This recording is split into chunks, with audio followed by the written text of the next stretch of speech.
Hey guys, welcome back to the channel. So today we're going to be doing a bit of bidding on Copart. So I've got a bit of a challenge to get my daughter another car because I bought her a 207cc. You'd have seen it in the other videos, the 207 convertible. She's having a baby. The 207 is no longer fit for purpose. So I think the 207 is worth around about £1,800. So my challenge is to get her another car that has ISOFIX, that's more suitable for her and the baby than the 207. So I've been watching a lovely little Fiesta 2009 Zetec S, which I'll put up on the screen in a minute. It's come up at auction at Wolverhampton today, so let's see if we can get it. So this is the car in question. It's a 2009 Ford Fiesta Zetec S with about 80,000 miles on the clock. It's a diesel. It's 1.6 TDCi. It has a set of keys. It has an ISOFIX system, which is an absolute must. It has steering wheel mounted controls. It has 17-inch wheels, so on this particular model there's an option of 15 or 17, so it's got the bigger wheels, which is always good. It's got 4 wheels, which is always a plus. So if we go back to the main screen, if we have a look, it's actually part of the engine start program, which means if we click through these pictures, we should find an image with the engine started. So if you see here, the revs are just under 1,000 RPM, there's no engine management lights on. That all looks good to me, which is always reassuring to see a picture of the car started. I wouldn't, unless it was a great deal, I wouldn't take the risk on buying a car that isn't started. Obviously, the exception to that are ones that have got pyro fuses and stuff. So the front wheel's taking the brunt of the damage. Looks like the wishbone's bent up, possibly a track rod end that we need to go and address there. Probably some damage to the drop links. The front bumper's pretty well scuffed. That should be able to be flatted back and saved. I don't think we're going to have to replace that. The wing is absolutely toast. There's no repair in that at all. We might as well just chuck a new one on there, but I don't think they're expensive and they're easy to get hold of. So looking at the other panels on the vehicle, there doesn't seem to be particularly widespread damage, which is always good. The problem is when you have multiple panels that are damaged, the costs soon rack up with paint and replacing the panels. Engine looks reasonably tidy, from what you can see from the pictures anyway. I'm just trying to get a better view of that door to see if there's any damage. The roof seems okay. No, they haven't really got an image from the other side, which is annoying. Let's see what we can find. There we go, it's probably the best shot we've got there. I think we'll go away with the door. The door looks pretty straight. I think all the damage is on the wing, so again, not expensive to replace. We'll just have to paint it or try and get one in colour. Interior looks reasonable, a little bit shabby. Let's go and check the MOT history. So it has got an MOT, again, which is really encouraging. But we've got some failures and stuff below.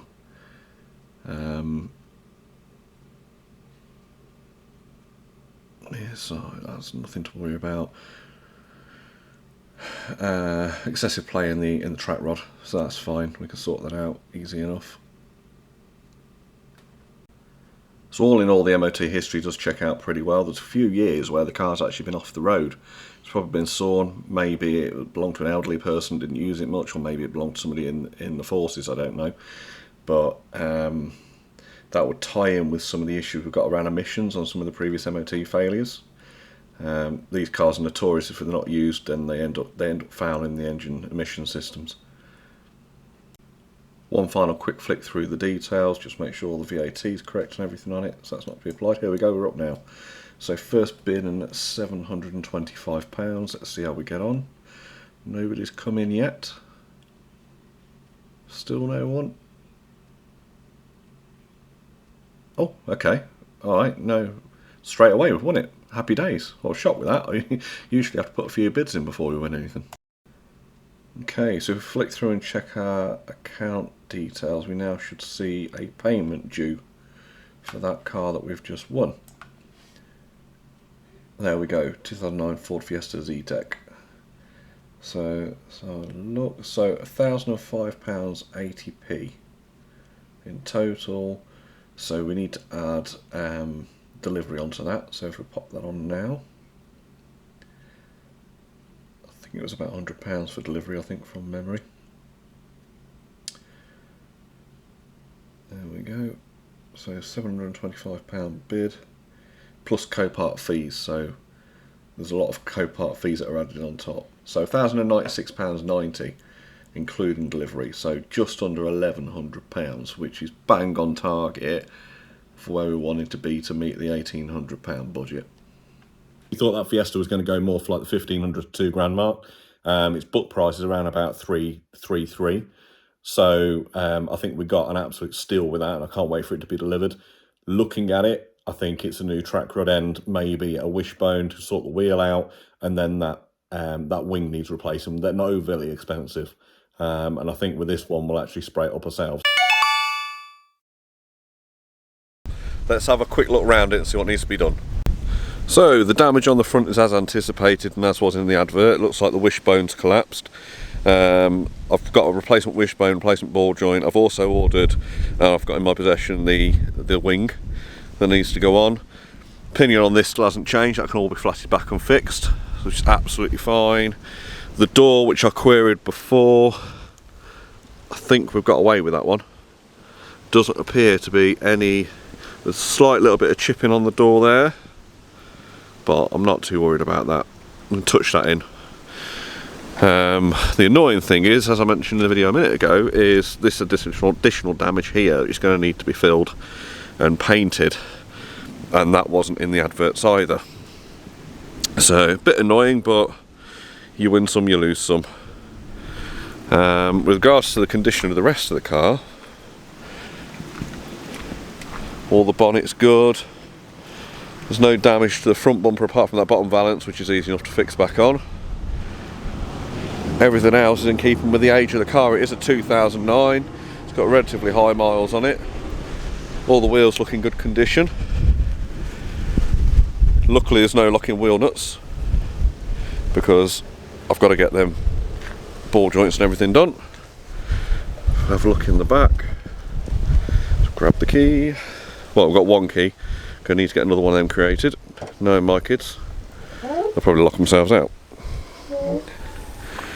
So, just needs a good clean. It's well used on the inside, I think it's fair to say. If we have a look in the passenger side, deadlocked. It's just filthy. The gaiter on the gear stick needs to be replaced, because that's all torn. I've ordered one of them, that should be here in a couple of days. The seats just need a thorough good clean, and a bit of mould on the carpet, which is delightful. Everything's just a mess. There's a match in there. Carpets are filthy. The seats need a good shampooing. So there we go. So plan for today is, I can't do a lot really because of the rain, but I'm going to rip that wheel off, get it down to the tyre shop and get them to replace the tyre on that, because we've got no spare either. And I believe that's the one that was considered to be damaged. Yeah, some damage on the rim there, so that's on the exterior of the rim, so we should be able to repair that. So it should be okay to fit a new tyre. We also need to replace the arch liner by the looks of it as well. Anyway, I'm going to crack on with getting that wheel off. So we've got the wheel off. No damage on the inside of the wheel, which is good. The track rod's got a slight bend to it, so probably going to have to sort that out. The wishbone looks like that's pretty mangled, so hopefully replacing the wishbone just straighten that all up. I think the strut itself looks pretty okay. Can't see any damage to the spring. So we'll get the new wishbone on and the new ball joint, then hopefully we should be in a much better place. These brakes look very thin, pretty much metal on metal, so we need to get a set of pads in there as well. We'll check the rears out as well. Ready? Yeah, go for it. Look at that, look. Stunning. This wheel, as you've seen, absolutely knackered. Be careful what I say here. Foobar, I think we'll go for foobar. So obviously the guy noticed there's a bit of damage to the inner rim, and we put it on the balancing machine, and well, you've seen the plate that was in it, so this is not repairable. Well, it's not usable because of that flat there at the minute. We've ordered a new alloy, so the 17-inch Ford Zetec S snowflake alloys.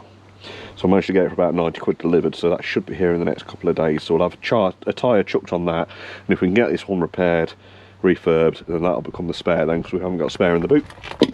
Right, I've not shown you the engine yet, so let's have a look at the engine. It's absolutely delightful. Look at the inside's bad. Oh, if only we'd done 4D, you could see, you could smell it. It's easy fixable though. I don't think you could really class this car as actually being taken care of. But engine in itself, if we have a look at the turbo, kind of pre-turbo, hell of a lot of oil. A lot of oil. Leaks all the way down there onto the turbo actuator. That says to me the PCV has failed, which is this bad boy here, and then that PCV valve controls the releases of pressure from the head back through into the air system. Luckily on these it is just a very cheap sub £5 rubber diaphragm that goes in there, so I'll get one of them on order. We'll get all this pipework stripped out from the airbox and give that a full degrease. So onwards and upwards, that's for another day. Anyway, let's get that shoved back under so we don't crush myself. Right, so on these there is a nut right round, I can get down easy enough to see it, right round here, a bolt that goes through to hold the ball joint on, and you can see just how badly damaged that wishbone is now from at this angle. So we've got to get that bolt undone, try and release the pinch on this, knock the ball joint out, and then there's another, I'm hoping you can see this, there's another bolt there we've got to drop out. No, sorry, that's not the one, that's the subframe bolt, this bolt here, and then there's another bolt round the side here. Let's get around this way so we can have a look. That bolt there, it's got to be dropped out. No guarantees with this because they can be absolute bloody nightmares, especially when the wishbone's been bent up. So we'll see how we go. I might have to do it off camera, but I'll try my hardest to get it done on camera so you can see what I'm doing. Okay, so I've got two sockets on, 13, 15. Got that going. I'm not really need to hold this side, to be honest, it's not turning at the minute.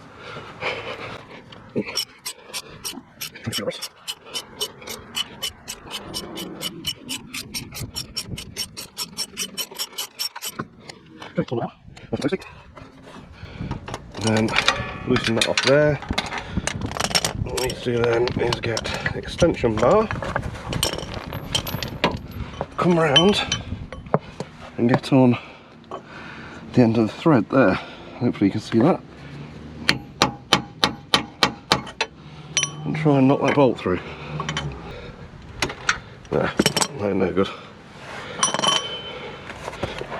I don't think, from memory, I don't think this is actually threaded through. I think it's just a case of hammering it through.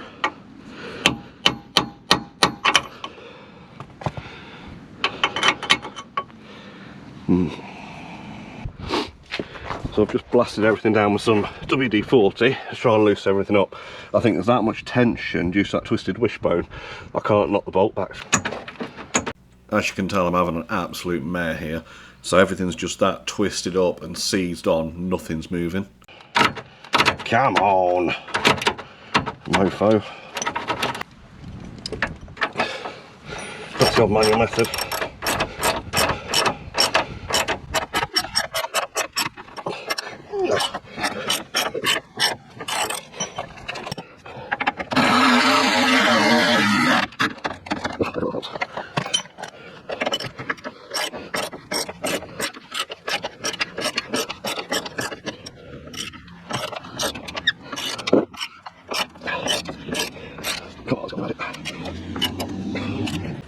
This bolt in particular was that twisted up, you can see the angle it's on there, it was difficult to get on and actually get any leverage to get it undone.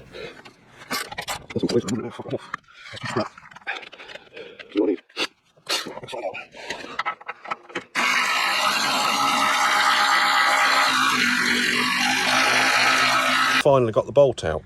So here's the offender. And to get it out, because that was chewed, I've had to use a bolt extractor to get on that. But then, because I've been hammering it, I had issues getting the nut off the other side. So that bolt's, I think, absolutely wrecked now. I think the threads are crushed on it. Luckily, a new pinch bolt's only a £5 from Ford. So the weather's turned flipping horrible, so this definitely deserves a like and subscribe. The things I do for other people's entertainment. Come on guys, you know what to do. That tap. You see that starting to come out now. Hopefully the last few taps this should be out. I think we're pretty much getting there. Let's put that. And there we go. Ball joint's out. Okay, so now that bolt's out for the ball joint, now I've got to try and get the wishbone out. So I've been hammering the wishbone away, but it just won't come out. It's completely stuck. I'm going to try and get you a good angle on that there. I think what it is, because that wishbone going into the subframe there is so bent up, I think there's too much tension across the metal, which is not allowing me to pull it out. So what I'm going to try and do is get in with a recip saw and try and cut across there to release some of the pressure. So back in a second once I've done that. Okay, so we've got in with a recip saw, cut across there to release all the pressure, and one across there. So now I'm going to get the crowbar in and see if we can release that. There we go. Look how easy that is. Right, I'll get that out, tap that out, and then we'll get that pulled out of there. So by this point I've been hammering on that bloody wishbone for hours, so I was just glad to see it come out in one piece, 2 or 3, I don't particularly care. Next result would have been a freaking grinder or a flamethrower. And I cut across there, which was enough to get it out. We have our shiny new wishbone, including new ball joint. So that's ready to go in.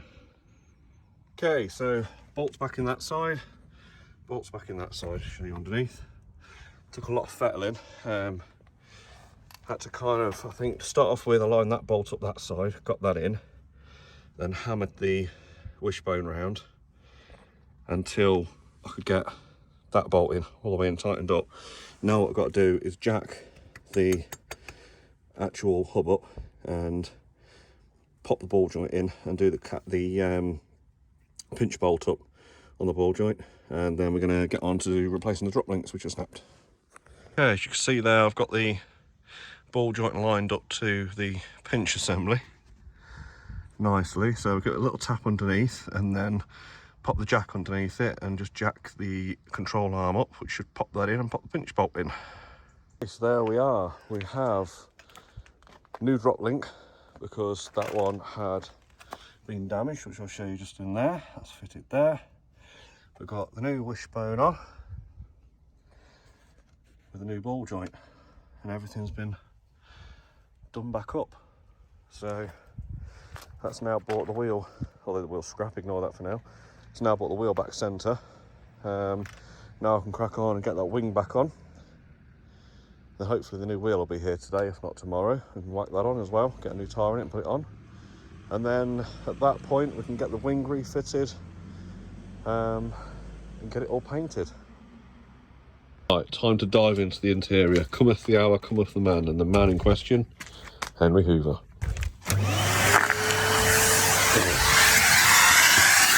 Right, I'm going to crack on with this and we're back in a minute. So I think we found where the smell's coming from. That floor is drenched. So I'll get Henry back on it. See that there, look? Sucking moisture through the carpet, which means the floor's wet. So the carpet's going to have to come out.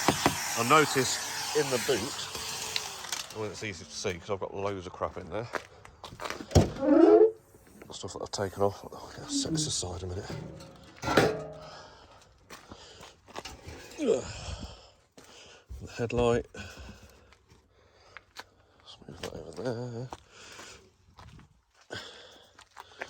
There's that panel out of the wing, that can go over there. Right. Pull this floor up.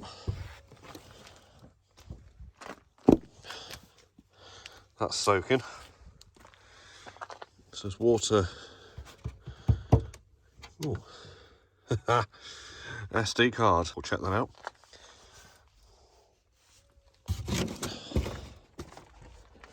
But if we look in the bottom here, some bunk missing.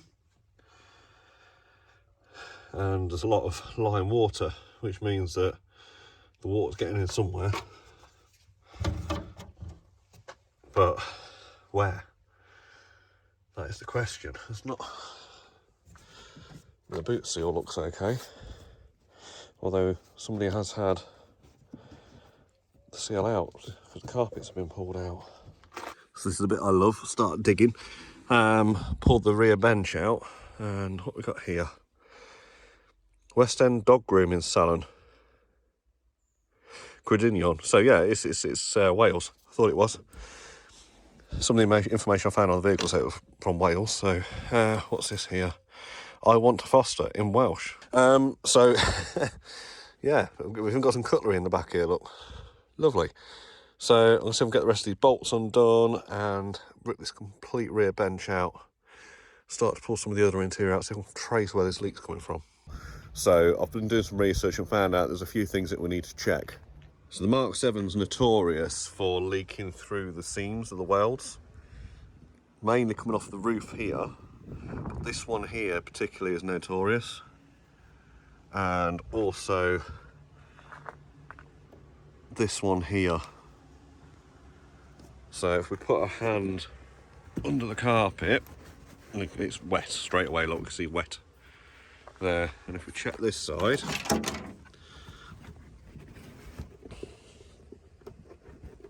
yeah, soaking.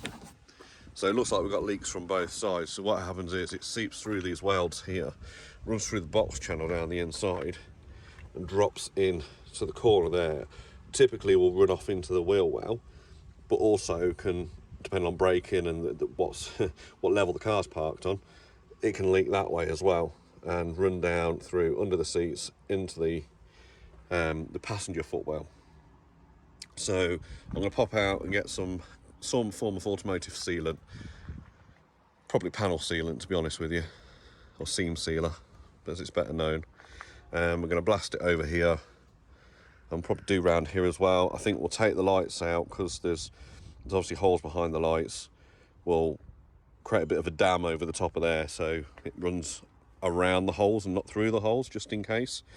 If that doesn't solve it, I believe there are some vents again which are a known problem about here behind the bumper, so we need to drop the bumper off, reseal that vent, and the same over this side down here.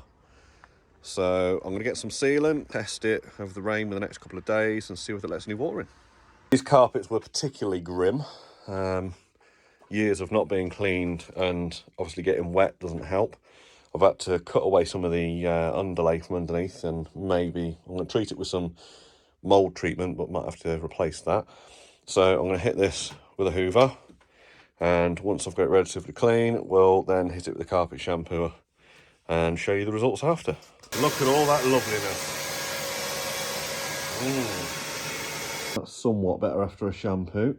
We will give it a good brush over once we've refitted it. We'll get the brush end on the drill, I think. But yeah, not nice.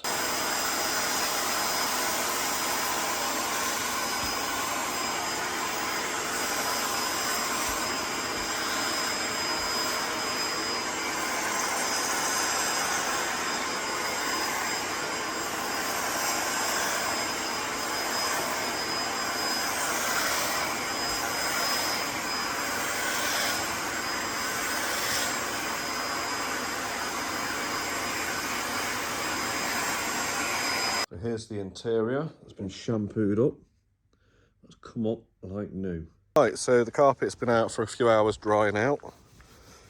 Bit of an improvement. It's only thin, it won't take long to dry anyway. So I'm going to get that back in the car and see how that looks. Right, so I've had to chuck the carpet back in quickly because it started raining, but it's actually dry anyway. So got my pry tool. So I'm just going to get in and pull the panels out, tuck the carpet underneath. So we've got the carpets back in, still a bit of fur on them, but as I say, I'm going to get the drill and the brush on them to try and get that bit off and finish hoovering them. A few last little bits to tuck in. I've not put the underlay back in because that needs to dry, and I need to find the source of them leaks and try and stop it before I do. Otherwise it's going to get damp again. So I'll pop the front seats back in and pull this back to allow me to further troubleshoot that. Right, so next to go into the seats. Right, so we're back on it under the car bonnet. So we've removed the negative off the battery. Remember, when we're always working with airbags, never take the risk. Although I took them out without disconnecting the battery, didn't blow. But sod's law, if I do, it probably will. So, seats back in. We've got to get this connector block back into here. So put the seat in, and all right, I'm trying to do this and show you at the same time. Not easy. There we go. So that goes back in like that and clicks back in. Right, so now that's back in place, we are going to nip this up with a poor man's ratchet.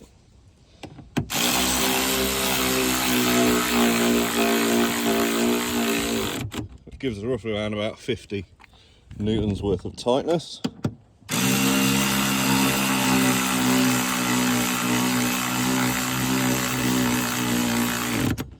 Which is not what we're going to talk it up to eventually. And then we need to slide the seat forwards. Yep, you're right, I'm working in my slippers.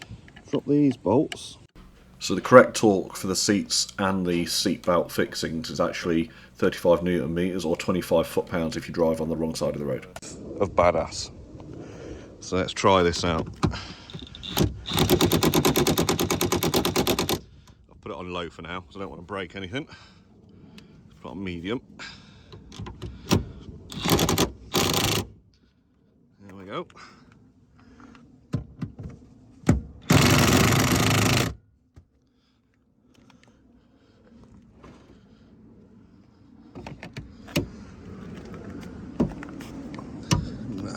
Can't get into there.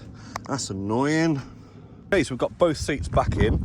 I've ordered a replacement handle cover for that. That should be here in the next couple of days. Carpets are nice and clean. Seats are a lot cleaner than what they were. I wouldn't say they're perfect, but they're a lot better. Got to sort the underlay out once I've sorted the leak out in the back. So battery's back in and connected. So let's give her a start. I've checked the oil and everything. The oil's all right. It could do with an oil change and a service, but we'll get around to that. So hopefully we don't get any airbag lights or anything.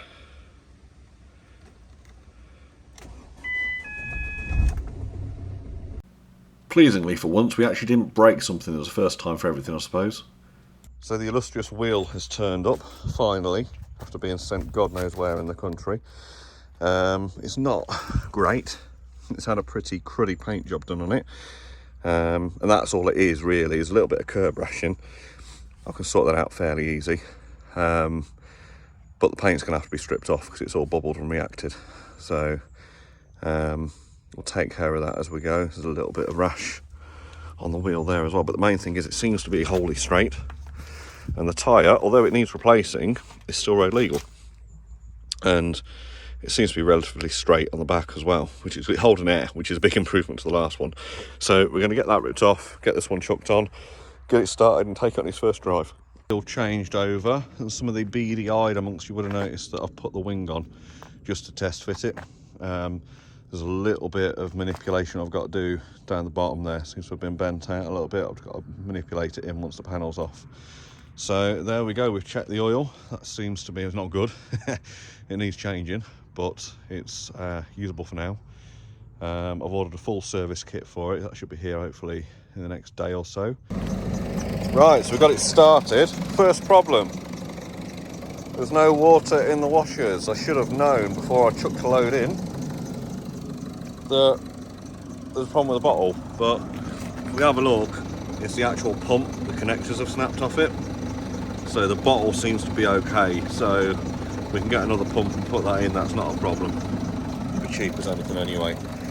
The engine, although it's hesitant to start, it's ticking over nicely actually. We've got a bit of belt noise, that's to be expected. It's been sat, everything's going to be damp, the belt's going to have moisture on them. So I'm going to get it up to temperature, make sure the cooling fans kick in and all that jazz. So we'll address that washer bottle. I'm hoping the reason why it's smoking so much is because it hasn't been started in yonks. But that's a fair amount. It does just smell kind of dirty diesel, it doesn't smell too oily. So we'll keep an eye on that. But yeah, I just really need to get it up to temperature now and see how it behaves. So before we drive this thing, I've got somebody coming out to double check the tracking because the steering wheel is well off kilter. It seems really unstable just driving it around the drive. So what we've got to do first is get up on some ramps and give these bolts a final torque and tighten. Just to make sure they're as tight as they need to be before he does the tracking. Because obviously whenever you alter the wishbone bolts or touch the wishbones, you need to make sure the tracking's redone. So let's get on that and get that tightened. So that is with the wheels straight, so you can see how far out the tracking is. So let's see if we can get this up the ramps.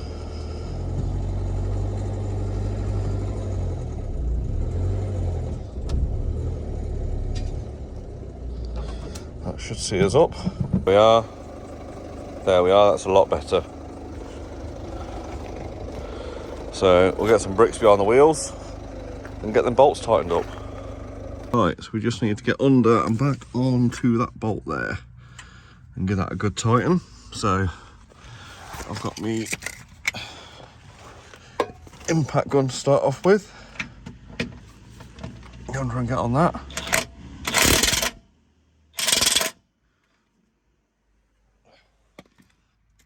Now, so we've just got the bar on there as well. I want to give that a good. That's tight. We're not going to get much tighter than that. So now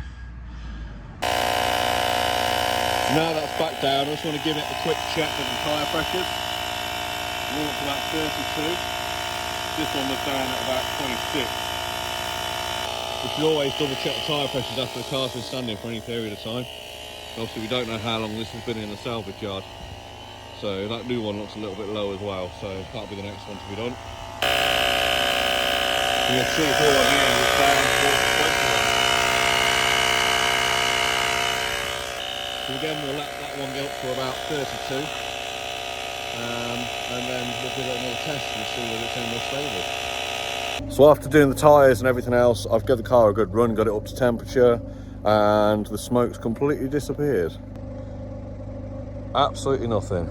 So it's just because the car's been standing, that's all. It's just a build-up of crud and oil. So if we give that a quick blip.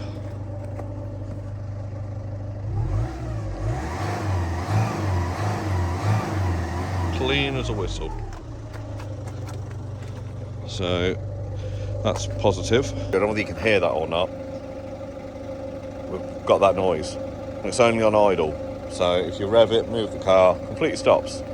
So my suspicion is that it's going to be a tensioner, idler or something on the timing. Prop this bonnet up. I need more hands. I should have been more octopus. Never mind. So I've tracked the noise down, I think, to where all the belts, let's move some of these spider webs out of the way. To where all the belts and everything are running down there. And you can see that, try and get you into a better view. So if we've got the belts turning, they're turning freely. But there's a tensioner just there. I think it's that that's making the noise. Again, it could just be that it's not been ran. So I'll give it a couple of weeks of use and see if that quietens down. If not, then we might have to do that tensioner. Which is not a pleasant job, but we'll get it done. Update on the leakage. It's definitely still leaking. So I'd emptied all that out. And that's wet again. So I've got to dry all that back out again. I've got the sealant. So ignore the mess. I've chucked all my tools and everything in the back there. We're going to seal all this off here and seal all this off here. You can kind of see where it's getting through there, look. Let's get you nice and close. You can see where the box is just wet. So we're going to give that a full seal around there and test that first. Problem is you could seal forever in a day, across the whole of the back of the car. We could take the lights out, we could do around the inside of the lights. There's various bungs behind the lights that we could reseal. There's vents down here, like I mentioned before, that we could reseal. You could literally go to town on it, but I want to prove first what it is that's actually leaking, and I'm 95% sure that it's them roof welds. So we'll get them done first and see how we go. Okay, so we've got some liquid moly, Liquimate 8300. Brilliant, this stuff. It will seal absolutely anything. It's paintable as well, which is really cool. So we have ran a thick bead across all them seams there, and a nice thick bead across all them seams there. So what I'm going to do now is get a small paintbrush. I'm going to feather that out, and then we will dust some paint over it when we paint parts of the car. Okay, so I've got my paintbrush, wet it slightly, and we just want to work the moly just so it's nice and even. So there we are, that's that one sealed up, and that one sealed up. So I will give it 24 hours to dry,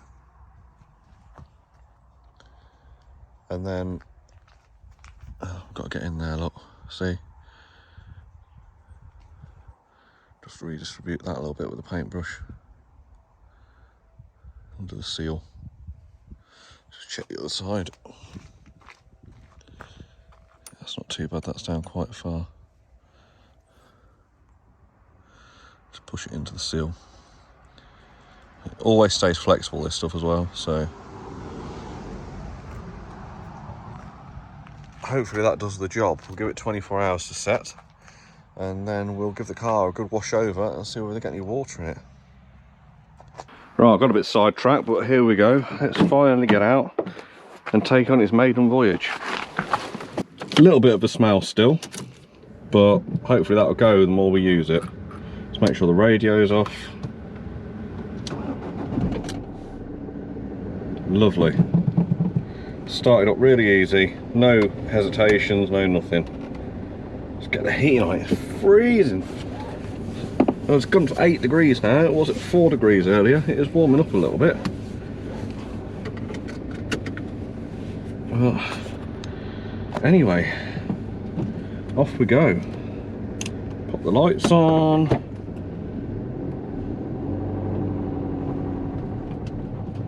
Oh, it's so much better on the steering. Drive's actually pretty smooth. I mean, you got to bear in mind that this car was 1100 quid delivered. Ignore the banging around in the back, that's on my tools and stuff. I've not put the rear interior back in yet. But alright, so the retail price of the car is 3 grand, but for what I paid for it,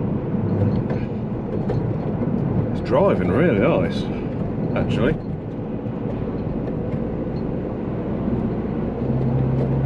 Get a bit of momentum going, up to 50. Real bumpy road, this one.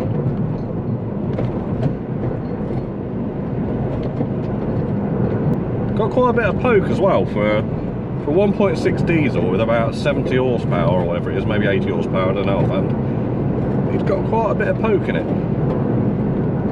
Obviously it is a turbo diesel.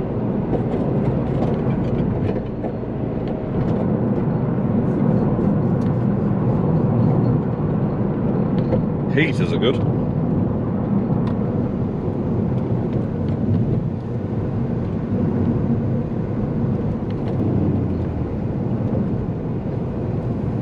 Handles really well. Steering is really precise.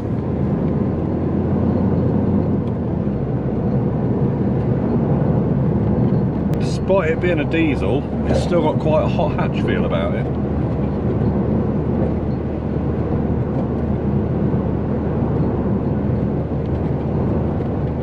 The one thing the guy from the tyre place did pick up earlier is, as we thought, the tyre on that replacement alloy, the nearly new alloy, completely scrubbed, so it's about 1 mil within legal limit. It needs to be changed, so we're going to change both across the front axle, so I'll get that booked in. Now I'm happy that she's mechanically sound. I'll go into like a deep detail on the interior as well and just get everything cleaned up. I've not touched any of the dash or anything. All I've done is the interior with the shampoo as you've seen previously, and I've scrubbed the writing off the window from Copart. Just reverse it back out of the way so we can get on the drive comfortably.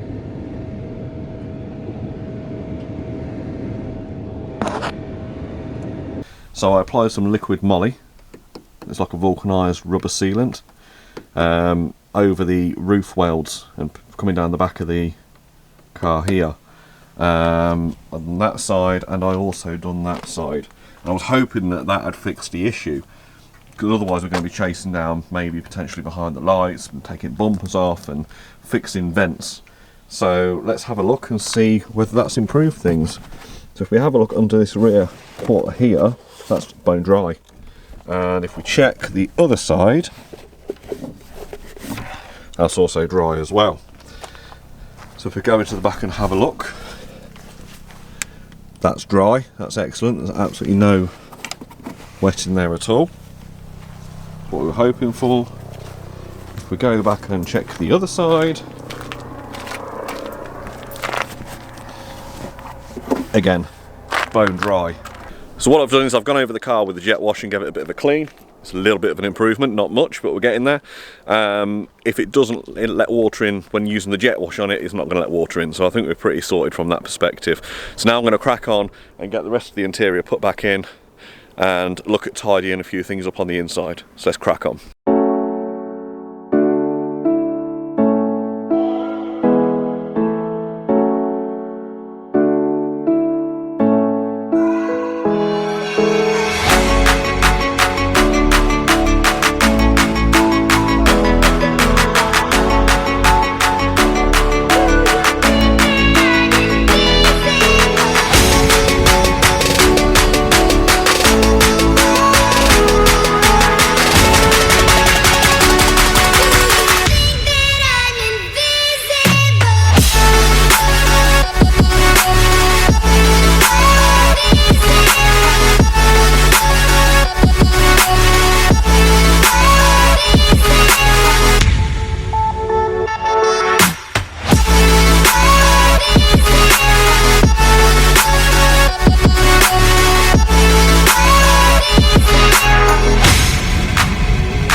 So there we go, we've got the back seats in. I think that's a big improvement. I've left the carpet back for now because I want to give it another couple of weeks just to make sure with the rain coming in that does remain dry, because I don't want the carpet to go mouldy again. So as soon as that's done, then all I've got to do is lift the rear bench back up and hook these bits over where the clips go through, and that will hold that carpet in. Also got to put all the underlay back in as well. So now the rear is pretty much fitted back in, we need to tackle this nasty looking gaiter. Obviously it's all torn up, so I've got a new one to go on there, so we'll remove the panel, remove the gear knob and put the new gaiter on and fix it all back in. So just get set up and crack on. Right, so to start off with, I've never done this before, this is literally flying by, literally making it up. I think this panel comes out by the looks of it. Yeah. That's that popped up, and typically we have to screw the knob off, for want of a better word.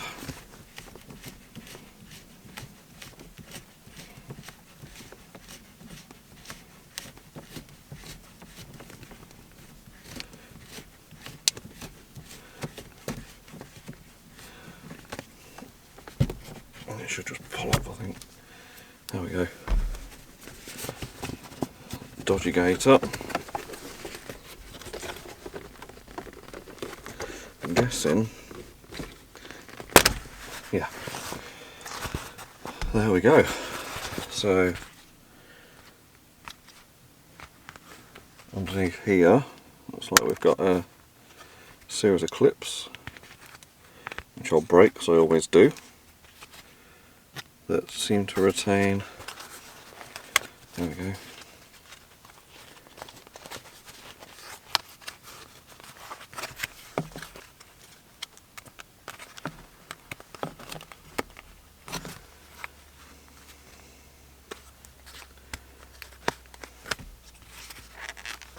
Like that.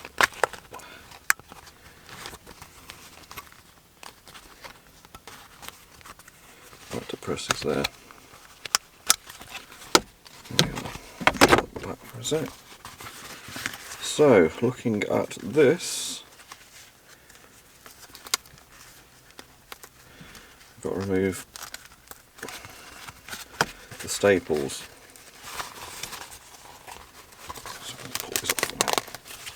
Knackered anyway.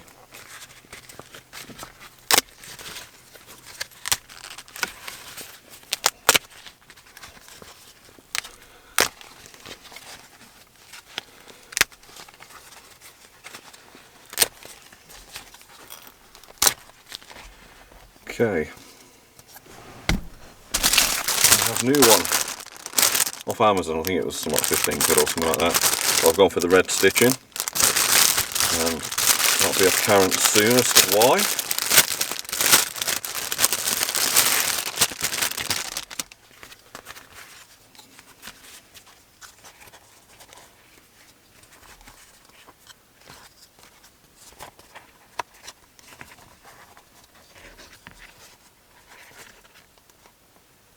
So what I'm going to go and do now, because I'm sure you're not going to be interested in this bit, is just pick them staples out, and then I'm going to use my staple gun just to put the staples back through and then bend them over using the pliers.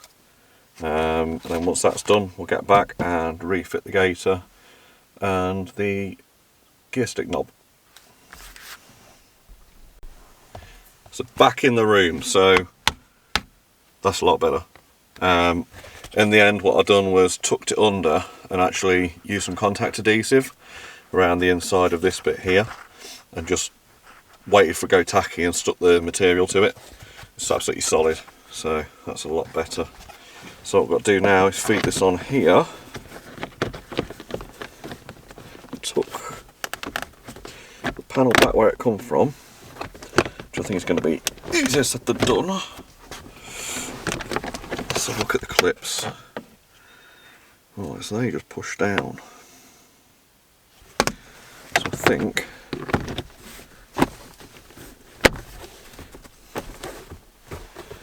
that's better.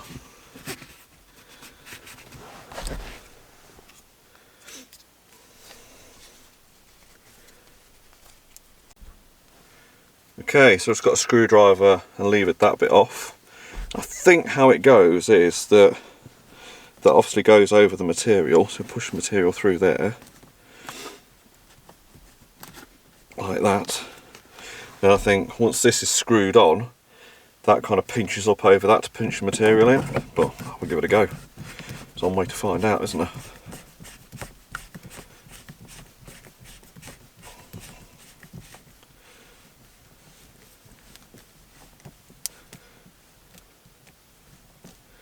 That's it, yeah. So I think that should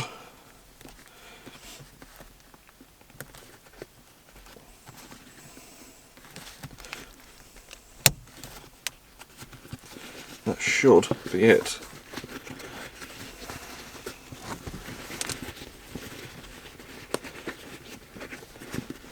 There we go. That looks alright, that.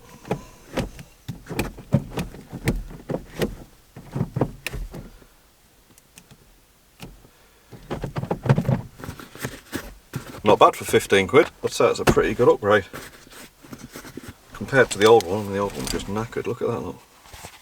Got tears in there, all the top was all chewed up. Obviously, somebody had tried to force it out to get to the gubbins under here, but oh, never mind. So we thought we'd solve the issues with the smoke on startup and the lumpy idle, but turns out we haven't. So I've been looking into it, and from what I can tell, I think it's being caused by a leaking injector. So it's not something I haven't dealt with before. I had this problem on the Q7 where the injector eventually failed and it actually hydrolocked the engine, which was a very expensive repair bill, so we don't want to let it get that far. And what actually killed my injector on the Q7 was me putting some injector cleaner into it, which is something I've not done since. However, I think it's the first thing we need to do with a Fiesta to try and get it so that injector seals when the car's not running. So what we're seeing is effectively is accumulation of diesel getting into the cylinder overnight when the car isn't running, and then it having to burn it off, which is why we're getting all the smoke and the lumpy running. Now, I think the injectors are operating under normal conditions, so I think they're running absolutely fine when the car's driving, because we're not getting any engine management lights. And typically when injectors start operating out of range or out of bounds, you will get an engine management light come on and you can read the codes. There's no persistent stored codes with this, which tells me it's something that's happening when the car isn't running. Now, the only way I can think of long-term troubleshooting this is by taking the injectors out and putting them in some containers or sandwich bags and leaving them overnight and just seeing if we get any bypass of the injector at all of diesel. That's the only way I can think of doing it. A leak down test isn't going to work, because a leak down test tests normal operation of the injectors when the engine's running. Well, I've not got any concerns about that. I think that's okay. I want to test what the injector's doing when the car's not running. So anyway, I've been and bought some injector cleaner. On the Q7 when I put it in, it literally it killed the engine within half a mile of me putting it in. But I used a cheaper brand of injector cleaner. This time I've gone all out and bought some Wins. So this is Wins Extreme Diesel System Clean. It's a 1 tank treatment. What I'm going to do is wang the whole thing in on half a tank of fuel, which should be absolutely fine. I want to get the car warm, get it circulating through, and then we'll leave it to hot soak in the injectors overnight, and then run the car on that remaining fuel without topping it up until it gets really low. So I'm going to do that now, get it started. You will see once I start it what I mean about the persistent smoke and the rough idle. Okay, so we've got the injector cleaner open. This is acrid, horrible, nasty stuff that will cause you some harm, so don't, obviously be careful when handling it. So I have opened the fuel cap. You have to come wham it in on a Ford to go past the anti-siphon device.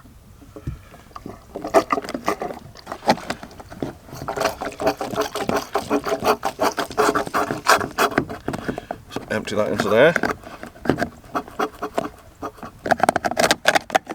That is completely empty.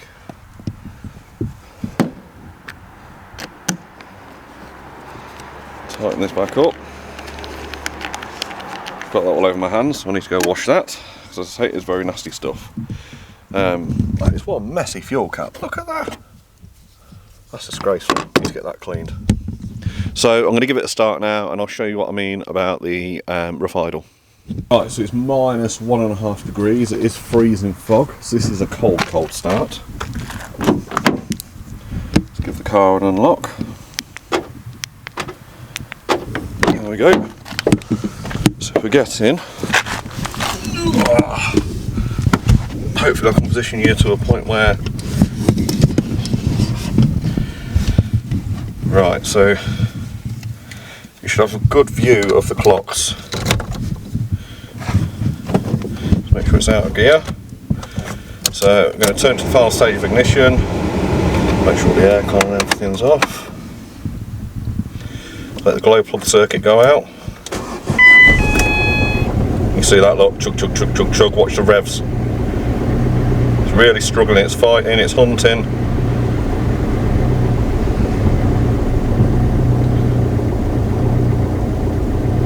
Then it starts to even out.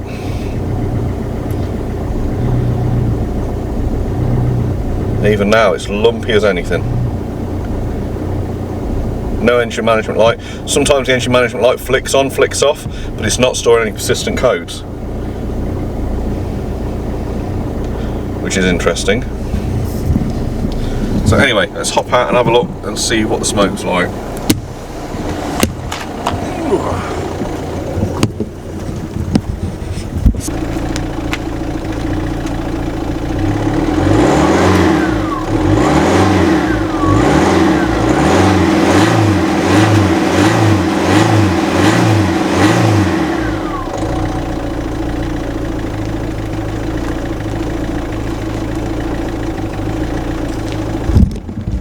There we go, now you can see that's starting to burn off the fuel that's built up in the cylinders.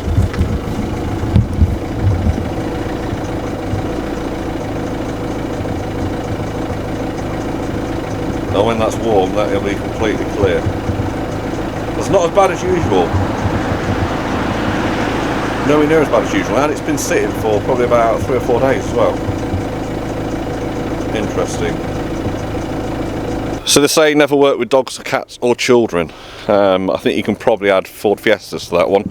They never behave how they're meant to. You can see now, look, that's happily puffing away. That's what we usually see on normal startup, which isn't normal. The rev fluctuation certainly isn't normal. So if we go back in and have another look at the revs, they've settled down now.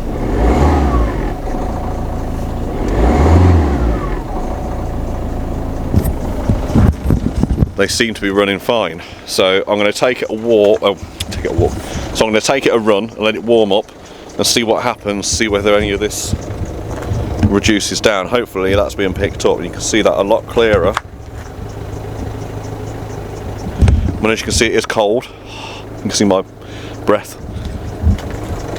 But that reminds me of like a 1980s diesel on startup. That is not a modern fuel injection diesel. That's just not how it should be behaving. So the other problem I've noticed with the car, and it's not giving me any warnings or anything, is that we have a headlight out. As you can see there. Headlight. No headlight. I've got no bulb indication, warnings, no nothing. And I'm not entirely sure what bulb this is, because this should be a Mark 6, but it's on the 09 year, which is bang between the Mark 6 and the Mark 7. So this is an early Mark 7. So it could be either a H4 or a H7. So I'm going to drop the bulb out and see which one it is.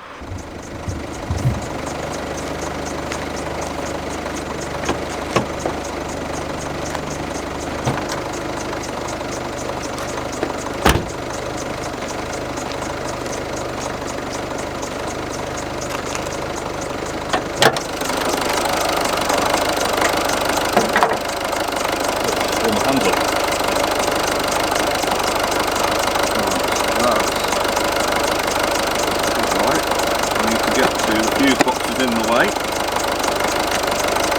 Rather annoying.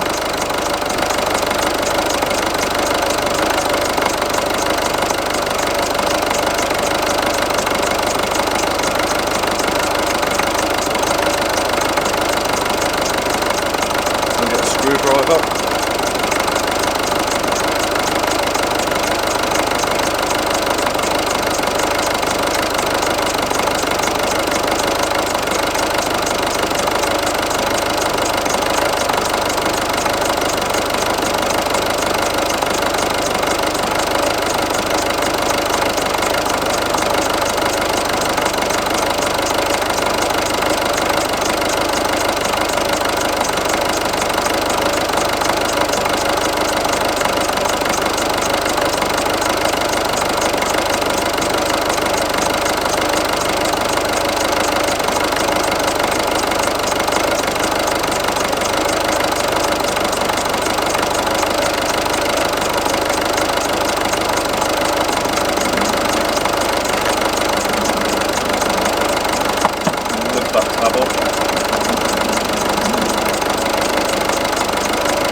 Got it. There's a loose connector on the back. I've just noticed when I started to undo the light, the indicator lit permanently. So I'll pop the connector back in. We have side and 4 main beams now. Good. That's the headlights working.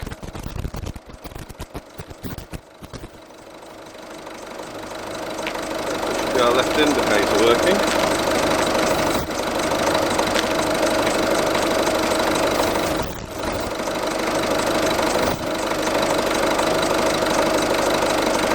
Hopefully.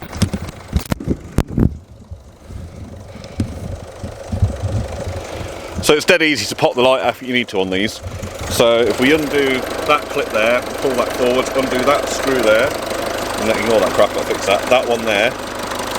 Disconnect that connector, the whole light lifts out, which makes life quite easy for changing the bulb. Otherwise you've got to try and get down past that fuse box, which isn't ideal.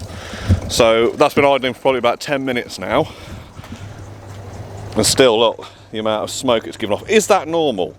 I mean, I don't know, I haven't worked with many Fords, but other kind of manufacturers, even Peugeots, I've had a few Peugeot diesels that have never done this, and this is a Peugeot Citroën engine. So is that normal? I'm not sure. On cold start, drop me a message or pop it in the comments section below and let me know, because I haven't got a clue. So I'm going to take it a drive, get it properly warmed up, give it a bit of a thrashing, come back and see whether that subsides.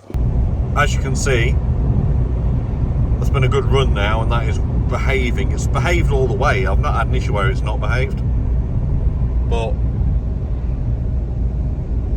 the revs are perfect. It's definitely not an issue with the normal operation of the injectors, like I said before. It's definitely an issue with the injectors when they're not operating.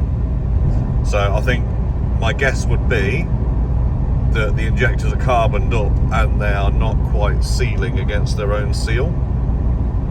That would be my guess. And as per before, after we've ran the engine, nothing.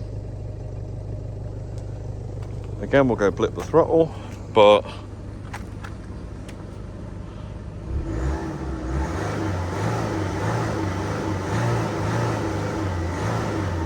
nothing apart from the usual diesel smoke. Nothing at all. What do you guys reckon? Let me know in the comments. We're just taking apart the front end so we can get it into paint. I've removed the wing, which I've covered before, so I've not filmed that. Here's the broken washer bottle. I've pulled the old pump out, so I've got a new one of them to go in there in a minute. I've dropped all these bolts off down here to the inner wing, and now with lots of penetrating fluid, now I've got the headlight out of the way, I've got to try and get down, hopefully you can see with the lights I've got here, to that bolt down there. My life, it's freezing. Oh, it's freezing. So I've managed to get them bolts out. That's completely undone now. The bumper's off. Happy days.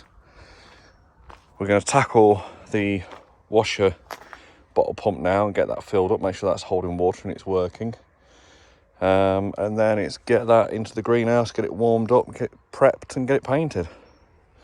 I think we might have to wait until the weather improves somewhat to get this bit done here. Okay, so we've got a replacement washer pump. So that goes on to the connector here. Not easy doing it one-handed, but we'll try. And that seal goes into the bottom of the washer bottle, like so. And these pipes, I'm not entirely sure which one's which, or which one goes to which. So we're just going to have to try it. If obviously when we hit the rear washers, if we get front washers and we've got it the wrong way around. But can't do that one-handed. I can't just about. We'll get these pipes on and test them and see what we get. So that's all connected in now. Let's top it up a bit and see whether we have got it the right way around. And first of all, whether it holds fluid. That'd be a good thing.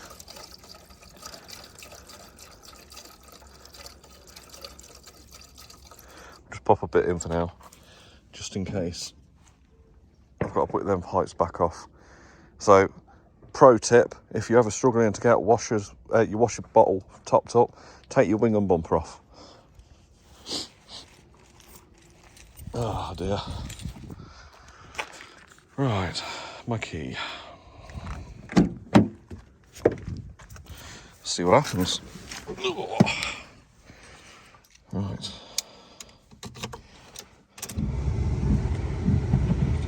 Yeah.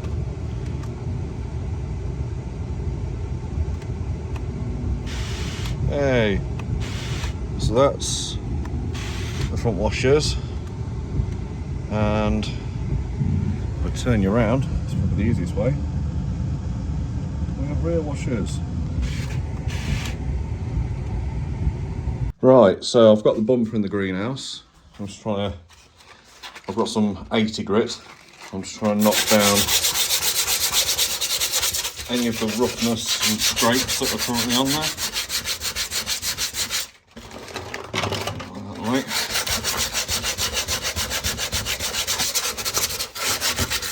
Particularly around, I'm hoping I can get this all smoothed out.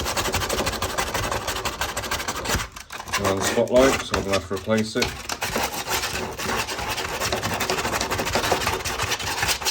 So I'll start and work my way up the grades until we get to about a 600 and start to smooth it out and see what it looks like then. If it's not an improvement, then I'm going to have to order an extra surround. The spotlight itself's okay.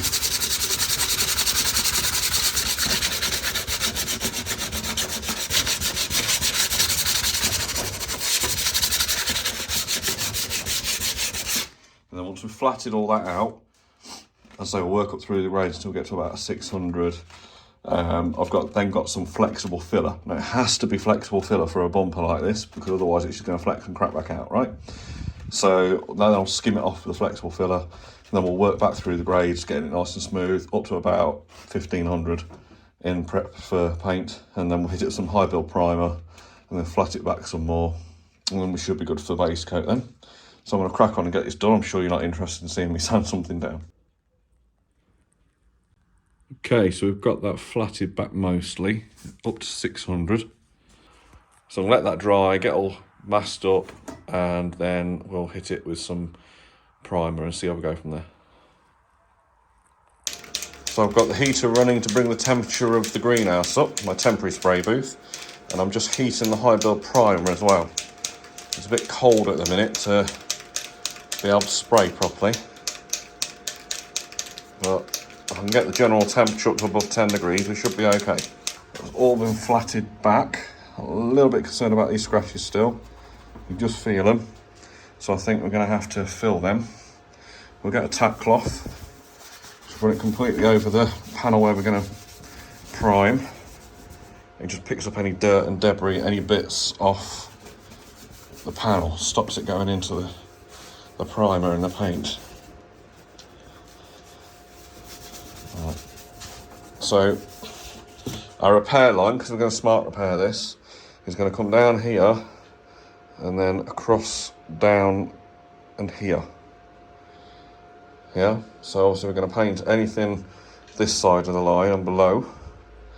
So I will need to, on the next round, sand all this out. But I'm hoping, as I say, putting some high build on will lose this scratching. If not, we'll get the flexible filler on it. So I'll put my head torch on to give you an idea of the level of the scratching in the bumper. You can see there.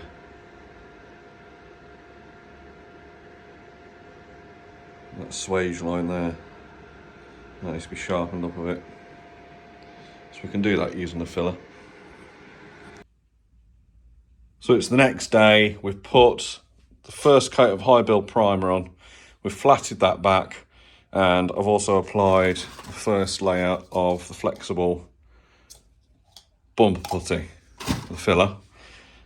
Flatted that back as best I can, and then I've just given it another coat of high build primer. So we're going to let this set. You can see there's some minor imperfections still in the panel, which we'll address with another layer of filler. And once we've fine sanded that back, we should be at a point where we can then high build primer it again and just keep going at it with the primer and sanding it back until we lose all the imperfections to a point where we're ready for the base coat. Okay, so that's with the first coat of base on it. It's not looking too bad actually, it's only had one coat. But if we look a little bit closer, there is a lot of scratching in here still. So that's going to need to be flatted out. There's a little bit of texturing on that swage line down there that needs sorting out.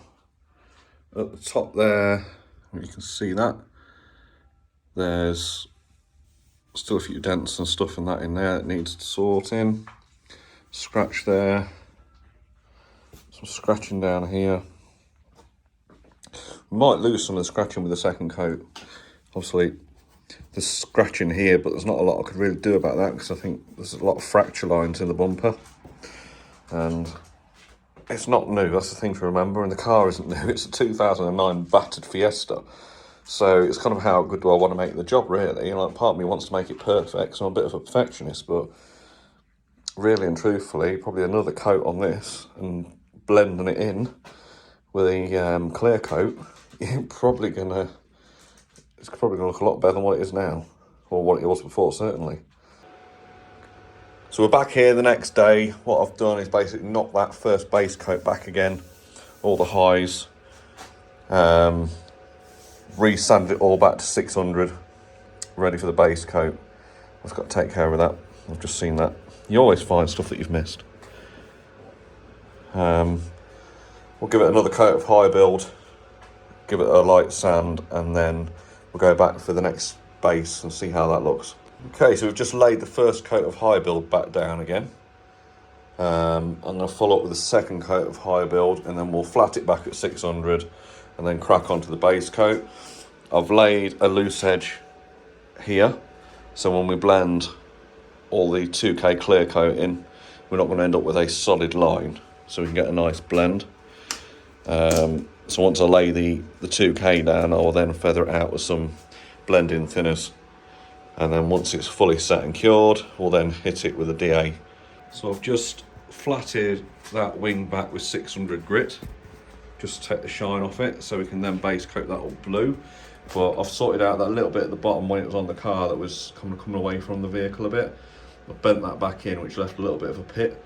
So I've put some filler on that. We'll flat that back with 600 again. And then once I'm happy with that, we'll just base it up blue and then clear it. Now, we've put the first proper real coat of blue back on now. It's a nice colour match, just baking that at the moment. And then we'll put another coat on and move to clear. And that should see that done. Okay, so that's had 2 coats of 2K clear. So we're starting to get a nice shine on it now. I think that's probably going to need one more. I've put the blending thinners on. Unfortunately, I've had a bit of a run, so that might need a bit of wet sanding to get that to blend. But all in all, once that blends flattened out there, I don't think we're looking too bad, to be honest. I managed to fix the issue with the bumper, and I figured out what it is. So anybody that's a newbie painter like me, whenever you watch any of the tutorials about blending, you always have to leave, so you finish your base up to say here, and then you go over with your clear over to here, and you leave a nice big gap between where the base finishes and where the clear finishes. And basically you have to spray the thinners onto the existing paintwork, not the new. So what I'd done is I'd sprayed the existing paintwork and it had blown across onto the new paintwork, and the thinners had ate through the lacquer straight into the base coat and caused the base to run under the thinners. So we've got a nice blue line running down. So what I've had to do is I've had to flat the entire bumper back and start again. Okay, so we've got 2 coats of base and 3 coats of 2K clear on the wing. As you can see, we've repaired that bit down there. So that needs a couple of days now just to thoroughly cure, and then that can go back on the Fiesta. I've initially offered the wing up there It's not a million miles off paint-wise. I think once all the panels have been machine polished, I think it's not going to be too dissimilar. A little bit of orange peel, as you can expect, because it's been sprayed with a rattle can, which I need to take care of. Now, one thing I've noticed is I've literally just touched these two panels together and it's chipped back to the undercoat of the red. So, obviously the paint's not set amazingly. So, we're going to have to be a bit careful with that while fitting it. So, I've got the panel back in place. We've got to fix the securing bolting in there. There's two 10mm that go underneath, and then this 10mm that needs to be tightened down here, and the light bracket fits into that bit, that back part there. So I'm going to crack on and get them done up, and I'll be back with you. So we've got that wing back on, all the bolts done up. As you'll see, it's stepped out quite a bit at the bottom as the panel goes down. I'm going to put the bumper on first, and then I can adjust the brackets and everything in there with a hammer to make everything line up. So I'm going to go grab the bumper and get that on. Okay, so we've got the fog lights put back in and connected up. So now I need to lift the bumper up into place and put the fixings in place, and then do the bolts up that side and the bolts up that side. Then we should be back in business. Right, so we've come across a bit of a problem. I mean, I had suspicions about this wing that I'd bought a few times throughout this. Obviously the bottom bit kinking out, which I've tried to bend back in, but it's still kinking out. And also this gap here just will not close. But if you have a look inside the gap there, the edge of the panel's actually bent out that way.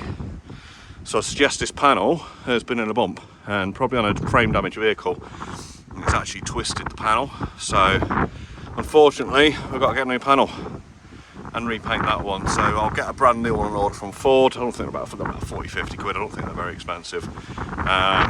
Get that painted, get it bolted up, and hopefully we should be back in play to a point where we should be right now. So for now though, I'm going to get the lights and everything back in, and then we'll take a look at the paintwork and see how it looks. But as you can tell from a distance here, I'm quite pleased with that actually. I mean, you can't really tell that it's been painted from afar, that was the illusion we were trying to create, right? I knew if you get up close to the magnifying glass you're going to find problems, but just from a distance it looks alright. So anyway, that wing's proper scuppering us up at the minute, so I need to find a solution to that. So I'm going to hop on and see if I can get one from Ford. Just to prove we now do, didn't previously, learn from our mistakes here at Total Rebuild. Just checking the lights just to make sure they're all functioning. After we didn't click them in properly last time. Just a view with the body closed, that's not a bad colour match at all actually. I'm quite impressed with that. I mean, we painted kind of up to here, so you can see that does match quite well. So once I've given that a full DA cut, that should be pretty sweet. Just need to test the fog lights. We've not tested them yet. After I've disconnected and plugged them back in, which I think is nope, another switch. Must be the rear fogs. Yeah, it is. Oh, that's really encouraging. You can actually see light. So that one's working, and that one's back in. Again, that's not come out too bad. I need to force that back in, which I'll do in a minute. But that just needs a bit of bumper black putting over it to restore it back. As I say, this is a £1,800 build.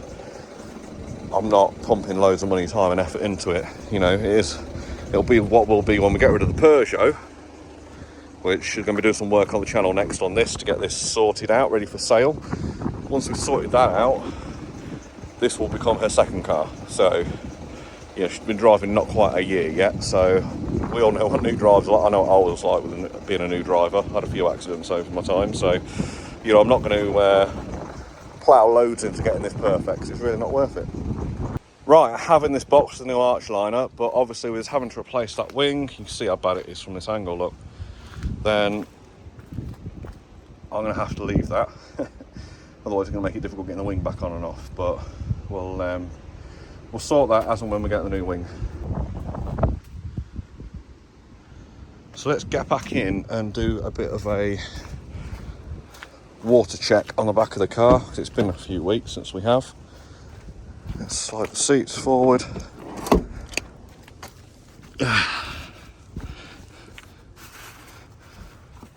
No, nothing in there. I've even left the tissue in just so I can tell if anything kind of comes in, but that's bone dry. Let's go check the other side, because I think there was two separate leaks.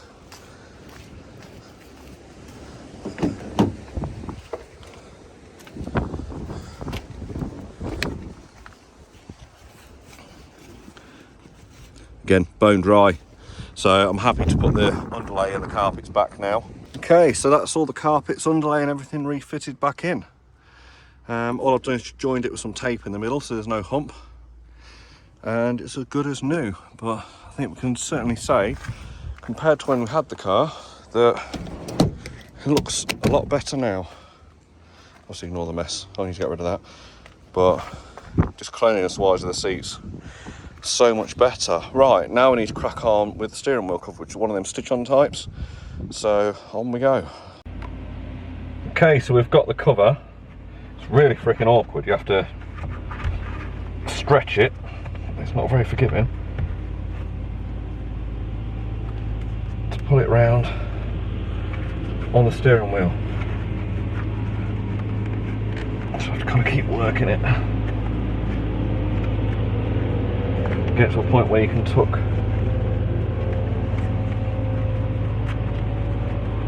the stitching all the way around so it touches. Obviously this has got the added complexity of the fact it's got the grips here on the steering wheel, which it's not going to go around, so we're going to have to try and stitch it as tight as we can around there. Right, ignore the noise in the background, I've got the hedge cutters in.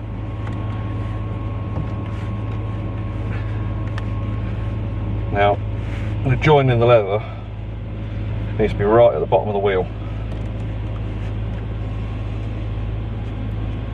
Right, okay. Also useful for this job is a pick tool, because you need to get in and pull your previous stitches straight. Okay.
So there we go, that's the steering wheel cover done. Flipping nightmare, not going to lie. It took a couple of hours. It was very tedious work. But as you can see, that's not come out too badly. There's a bit of bunching like here and stuff, which I'll just stick another stitch over the top just to close up. But all in all, I think it's come out pretty well. It's an awkward shaped steering wheel as well. There's lots of grab bits and stuff on this one. It's not like it's kind of symmetrical and round and thin like most steering wheels. This one's got bulges all over the place, so not the easiest. But yeah, happy days. Right guys, so we're going to be doing an EGR clean on the Fiesta without removing it. So I'm going to bought some more Wins. I'm not sponsored by Wins, but you know, Wins if you're watching. So I removed the air intake pipe just after the airbox, after the MAF sensor. We don't want to spray this through the MAF sensor, but basically what we do is we get it running up to temperature and we squirt it through in 2-second bursts. Not all together, the instructions are on the back of the can. Make sure you read them. Through the engine. I think it's 10 lots of 3 bursts, and then we have to give it kind of 5 minutes to idle out. And then we go until the can's completely done. So let's get on and get that done.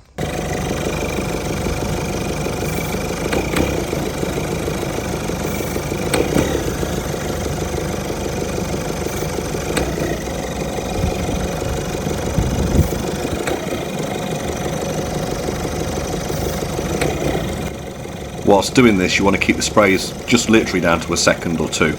You don't want to spray enough to stall the engine, so just be careful how much you're spraying.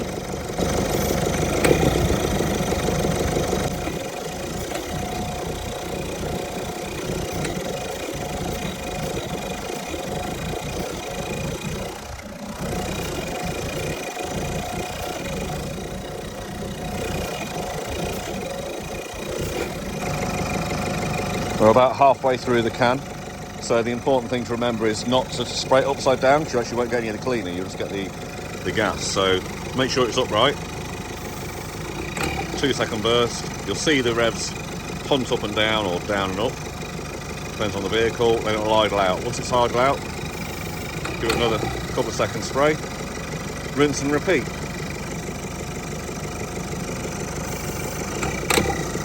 It down, it started collecting on the corrugated pipe, so you got to make sure you spray it straight into the intake.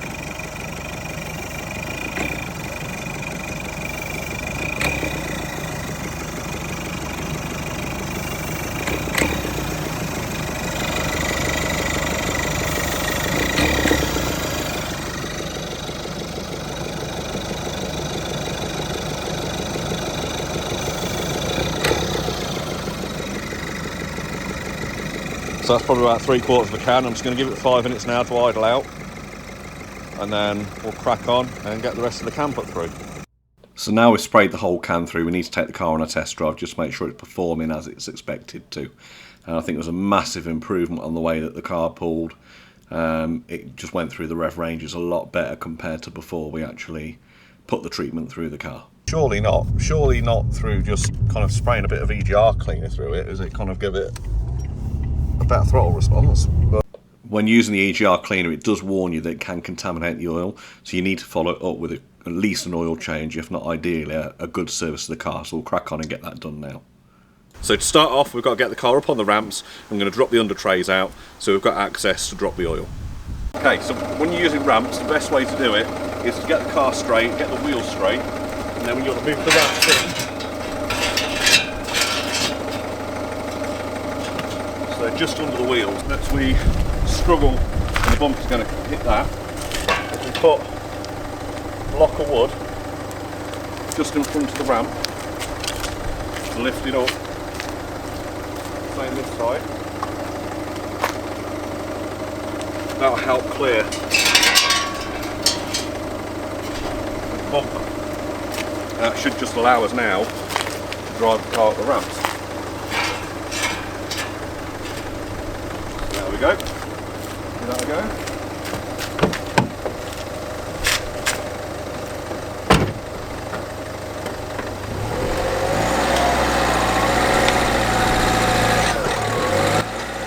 Be careful as you drive the car up the ramps. You don't want to hit the stop too hard, because it can cause the ramp to tip up and obviously cause a lot of damage to the underside of your vehicle. Right, hopefully, leave it in gear, handbrake on, turn the car off.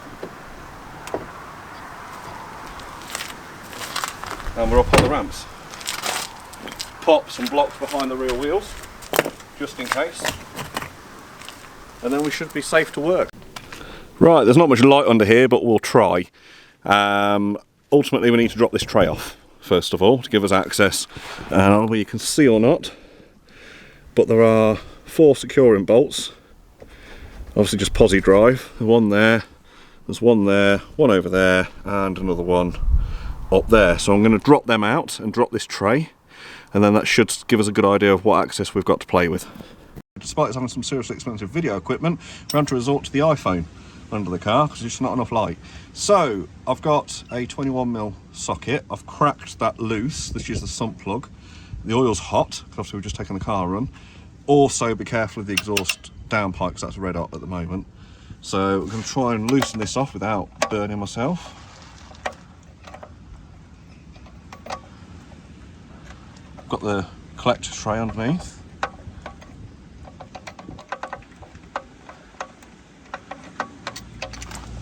There we go. Litres and litres of loveliness. Absolutely caked. Look at the sump plug. We have got a new sump washer as well. And this was the precise moment I'd realised I'd left the washer in the bucket. Wish I've got feelings in that tray. I don't think I took it out. What an idiot. I'm going to have to fish that out. There should be around about 3.8 litres in the Fiesta. It is filthy, look at that.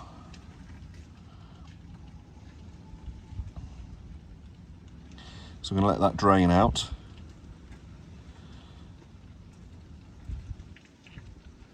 It'll run nice and easy. Then once we crack the oil filter on top, it should let out anything that's airlocked in the system.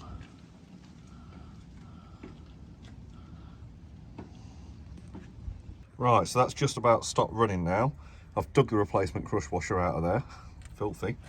The sump bolt as well, I've cleaned that up. So obviously the new crush washer needs to go on the bolt. And once we've released the filter up top and let the rest of the oil drain out of there, we will then reinsert. Okay, so I've removed the air pipe, the air inlet pipe, and also the pipe connects into there for the PCV. That just clicks out. I'm going to clean this up while I've got it off anyway. I've removed the clip for the MAF sensor. I've dropped all 4 T25 bolts out of the airbox. There's a vacuum line on there which can stay on there. Let's get these out of here. Right, so that can just be set to the side. There's the old air filter. Not looking too shabby actually. Looks like that's been changed at some point.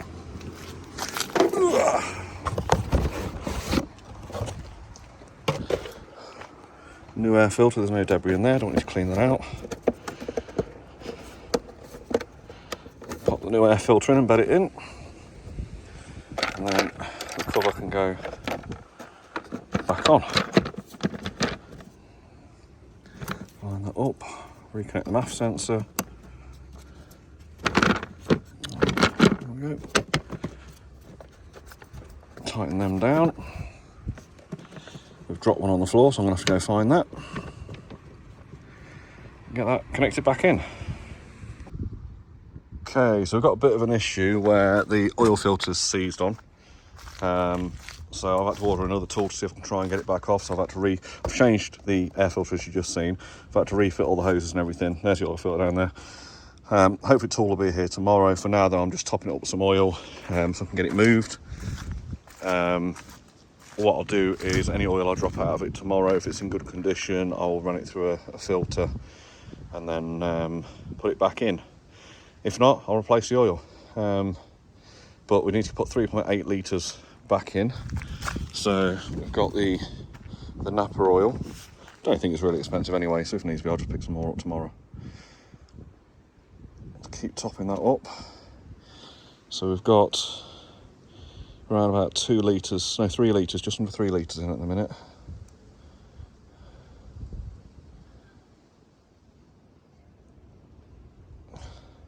We'll get it near and then check it with the dipstick. So now we've got it quite near. We know we've put over 3 litres of oil in it. We'll give it a check with the dipstick, which we're reading just about halfway. We're not going to get an accurate reading until the car's flat on the ground anyway, but we just need to make sure it's registered on the dipstick for us to move the car down. Now, because we've not managed to actually change the filter, there is going to be a lot of residual oil that's backed up and is actually being airlocked in there by the filter itself. So there's probably maybe a litre of oil that's still old as well as the new that's in there, but this will be enough to get it started. So let's get the car back off the ramp. So today we've got to sort out that seized oil filter and sort the brakes out and get the final things buttoned up, ready for handover. Right, so let's get this oil filter finally done. So I've ordered a tool, which is like an oversized socket to fit on the oil filter to remove it out. So we're going to re-drop this air intake off, which will give us access to the air filter. I'll leave the engine tray on for now, just to catch anything that might drop, and then we'll always clean the tray up afterwards. Don't want to get any oil on the drive this time. So I'm just going to, using a flat blade screwdriver, drop these clips off here, and this one off here. Swap hands, I'm right-handed.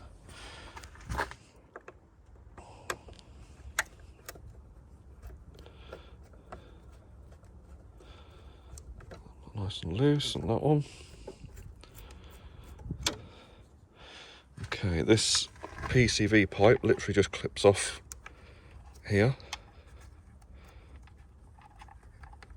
Nice and easy. To clip on the other side as well. Okay, let's get this pulled off.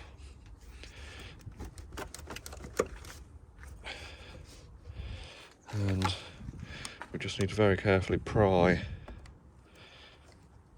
the end of the pipe off here. That's what I had to do last time, just to break the seal. Right.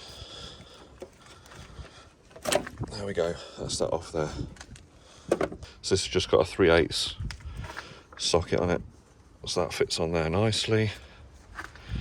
What I'm going to do is stuff some tissue down here, just so we don't get too much mess everywhere.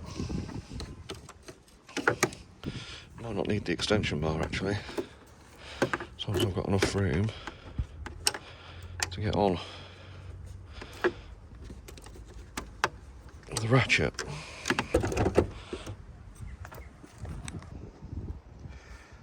Try and get you a good view. Hopefully shouldn't be too much oil, should only be what's really in the filter. So if we're quick, we should be able to turn it upside down and pull it out. And as you can see, there's very little oil coming out of there. So just going to give that a very, very quick clean up.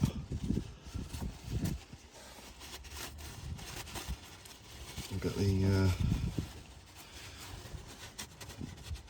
cleaner on that afterwards, make it all nice and shiny.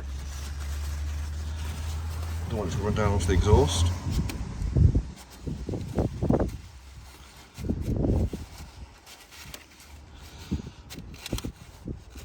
I'll tuck that rag in there for now. Okay, so that's the oil filter out. So we need to pull that filter out of the casing and pop the new one in and replace this seal around the outside. So I'm just going to do that because I can't do that with the camera. Okay, so hopefully as you can see, we've got the oil filter back in and I've degreased all around it so we can see if there's any leaks. I've cleaned up the tray below and I've sprayed degreasant down around there and wiped all that off. Might get a little bit of smoke when we start it up because the location where it is compared to the exhaust is obviously just down there. So, okay, so what I've done is managed to get under the car. If you pull this front strip out and drop the middle and the side screws out, you can actually get the collector tray down. And you can see there's some oil on it, but if we look further up, you can see the oil running down the gearbox. So that'll allow me now to get in underneath, spray some spray some degreasant, on the gearbox, and just get in with a rag and just tidy it up before I give it a road test. So all the under tray is secured back up now, and that fascia's pushed back on underneath. We've got all the hoses connected back up. It's all quite clean down there now. Oh, they just whacked my greasy oily hand on the exhaust downpipe, which probably ain't going to help. I've just got to make sure it's all burnt off before I hand it over to my daughter, so I don't want to panic in. You know, it's like you get the first time you get a bit of smoke coming out of the bonnet. Kind of don't bother me, probably don't bother you, but it's going to frighten the life out of her. So I'm going to go get her started up now. Oh yes, I've got to check the oil. Not going to start it without checking the oil, are we? I checked it a minute ago, to be honest, off camera, and it's about halfway there. You can see it's registered on the dipstick, up the top of the dipstick anyway. Right, so we're up and running. Just get my hand down, have a feel around the filter housing for any seepage. There's no leaks there, that's bone dry. I've checked the sump plug while I was under the car, that's not leaking. So let's crack on and get these brakes done.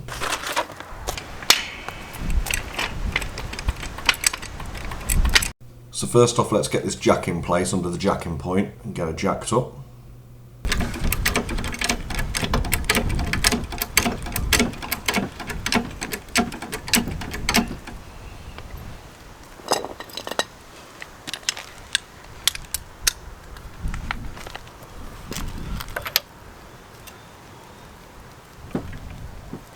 I'm going to use this here breaker bar to break these nuts loose.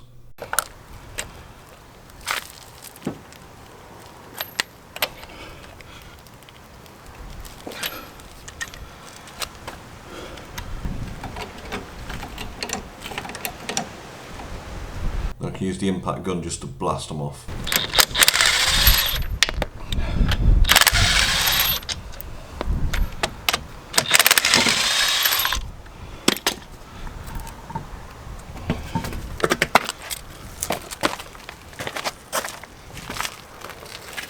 Chuck the wheel under the car just so I don't crush myself.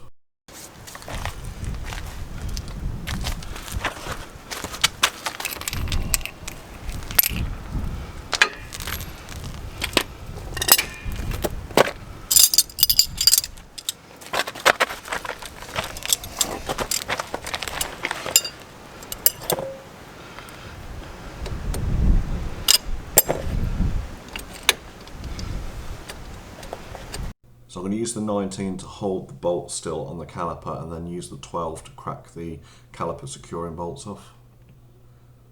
Hopefully it shouldn't put up too much of a fight.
Thickness. So that's interesting. When we checked the brakes before, it looked like the pads were wafer thin, but actually half the pad was being hidden by the caliper assembly. You couldn't actually see it. So the brakes actually don't need changing, which is a plus thing for me, probably a negative for you because you're not going to get to see it. Back from a test drive, car's idling and driving lovely. Now I need to deal with the smell on the inside. I mean, it's 90% gone, but we just need something to freshen it up, just that last little bit. So I bought some Turtle Wax Odor X, and basically you shake it up, you set it off and leave it in the car for 15 minutes. To make it work, you've got to have the air conditioning set to max and have it on recirculation, so it doesn't bring fresh air in, it just recycles the air that's in the car. So what I'm going to do is set this off, leave the car running and step out and see what the results are. So we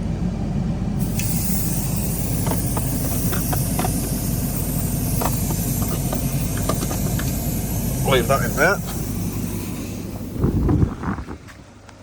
shut the car up and check it in 15 minutes.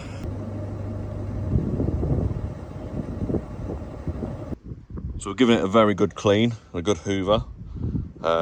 It's a bit messy on the floor still to getting in and out, but I'll address that.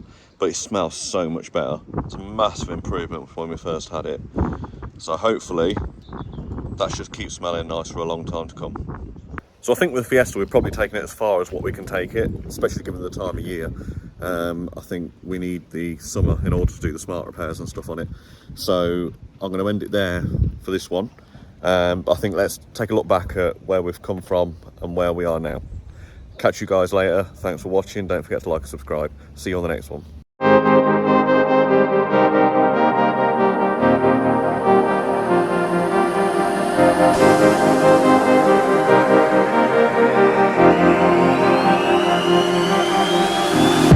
I'm cutting dice. Look at these eyes. They're not here to please you. There was a time you could be mine before all that you put me through. I knew that you were trouble, but I let that you bad. I'm living in this bubble and it makes you so mad. You can say hello, but I don't need you to like me. Don't need you to like me. Don't need you to like. You can watch me go, 'cause I don't need you to like me. Don't need you to like me. Don't need you to like me.